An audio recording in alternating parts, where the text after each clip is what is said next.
Welcome to another week of devotions with Pastor Maddi. Yay! I hope you enjoyed last week's. I know I did. It was really fun. So we're going to go ahead and dive on into week number, 2 for us via videos, but we're actually going to be going through our week 4 for March's devotionals. So what you guys will need, as always, you guys need your handy dandy sheet. This should have been mailed to you. I will also make sure that it's online for your parents to grab a hold, but you will need this piece of paper as we're working out of week number 4 this week. So you're going to definitely need that for today. You're also, of course, as always, when we do devotions, you need your Bible. So go ahead and grab that. And then because we're doing devotions and I like to personally write them out so I can see what God has been doing later on, I'm going to need a journal as well as a pen or pencil, whichever writing utensil you need. And for later on in our devotional today, you're going to need a blank piece of paper, preferably masking tape or painter's tape. If you don't know what that is, ask your parents. However, I don't have any around the house, so I grabbed Scotch tape. That will work fine as well. So you're going to need these and then some crayons, and we'll dive into that activity later. But we're going to go ahead and dive into our devotional for today. So today, for day number 1 of week 4, our paper says that we need to read Colossians 1 verse 14. Now, if you didn't know, Colossians is in the New Testament. So you're going to want your Bible. And as you can see, it's again in the very latter half of your Bible. And your New Testament starts with the book of Matthew. Yep. So it starts in the book of Matthew. You're going to flip through Matthew, Mark, Luke, and John, our 4 Gospels, through Acts, Romans, and some more prison epistles, which is Ephesians, Philippians. And you're going to get to the end of those, which is Colossians. So you're going to go to Colossians chapter 1. It's the very first chapter in that book. And it is verse 14. It's a very short one today, but we're going to go ahead and read it. Now, remember, I am reading out of the translation of ESV, which is English Standard Version.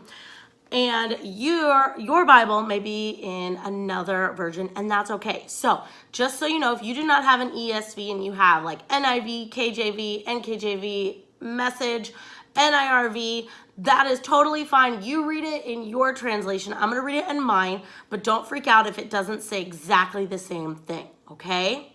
All right. So Colossians chapter 1, verse 14, and it says, "In whom we have redemption for the forgiveness of sins." That's it. That's all it says. I think we're going to need to read that again. All right. So, verse 14. "In whom we have redemption, the forgiveness of sins." Well, who do we think they're talking about? I think if we back up one verse, so if you back up to verse 13, it's going to tell us. So verse 13 says, "He has delivered us from the domain of darkness and transferred us to the kingdom of his beloved Son, in whom we have redemption, the forgiveness of sins."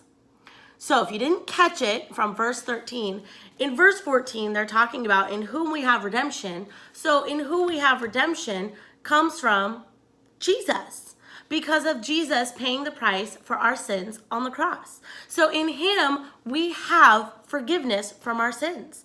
Without Jesus dying on the cross, we would still be sinners and we would still be living in darkness. But because Jesus came to this earth and sacrificed himself, even when we didn't need it, or well, not that we didn't need it, even when we didn't deserve it, he still said, yes, I'm going to. And because of that wonderful act of forgiveness, we now get to be with him. And when we accept Jesus to be our Savior. So in whom we have redemption, the forgiveness of our sins. And it's only through Jesus that we have redemption. If we don't know who he is and we don't accept him as our Savior, then we don't get the forgiveness of sins. We have to go, Jesus, I give my entire life to you. I give you my everything, and I want to follow you all the days of my life. So here's what we're going to do. we're going to go ahead, and before we get into our awesome activities, we're going to go ahead and get our handy dandy pen, our wonderful notebook, and we're going to go ahead and we are going to write out we're gonna do our SOAP journal. Now, if you don't remember, SOAP stands for S, scriptures, O, observations, A, and I realized this last week, it doesn't stand for affirmation, it stands for application. So we've talked about S is scripture, so you're gonna write down the scripture. O are observations, things that you observed, things that you're like, oh, that makes sense. Oh, I see how this verse talks about this. Application, meaning how can I apply what I've just read to my own life? So if I read, like in verse 14, that it's through Jesus' redemption that I have forgiveness of sin, that means I'm going to apply it to my life going, Jesus, I want to come to you and give you everything because it's through you that I get forgiveness. And then, of course, the last thing that we have is prayer. And what we do is we write down prayers, and that could be anywhere from something that you observed and you want to apply to from the scriptures, or it could be an actual prayer request that is on your heart. And again, you write those out, and we get to see later on how God has answered them. All right, so let's go ahead and dive on in.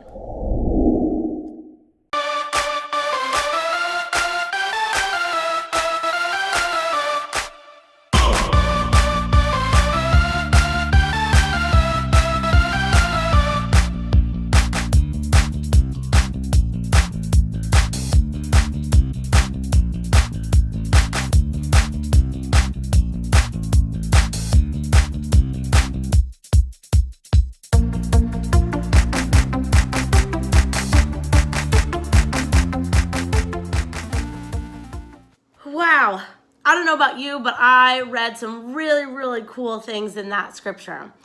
And I think the big thing, as I've talked about, is the fact that we get redemption through Jesus.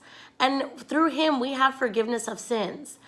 And in all of March, we've talked about forgiveness. And Jesus gives us forgiveness willingly and freely. And if Jesus gives it to us willingly and freely, I think we need to be able to turn around and give it willingly and freely as well.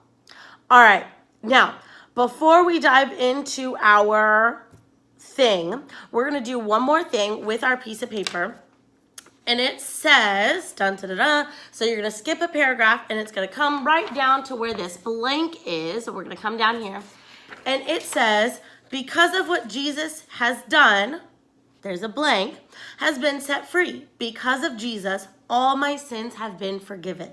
Colossians 1:14. Now remember, that's another translation of what this verse says. So it says something very different than what my Bible says, but that's okay. So what we're going to do is you're going to get your pen or your pencil, and you're going to write your name in that blank space. So I'm going to write Maddie. And once you finish writing it, then I want you to go ahead and we're going to read it together. Ready? Because of what Jesus has done, Maddie has been set free. Because of Jesus, all my sins have been forgiven. Wow, so, so cool. Because of what Jesus has done, I am forgiven. And the reason why we put our name in there is so that we're calling forth our name. All right, now we're gonna do a little fun activity. So you're gonna need your piece of paper, you're gonna need your handy dandy tape, and you're going to need your crayons, okay? So we're gonna go ahead and dive on into that.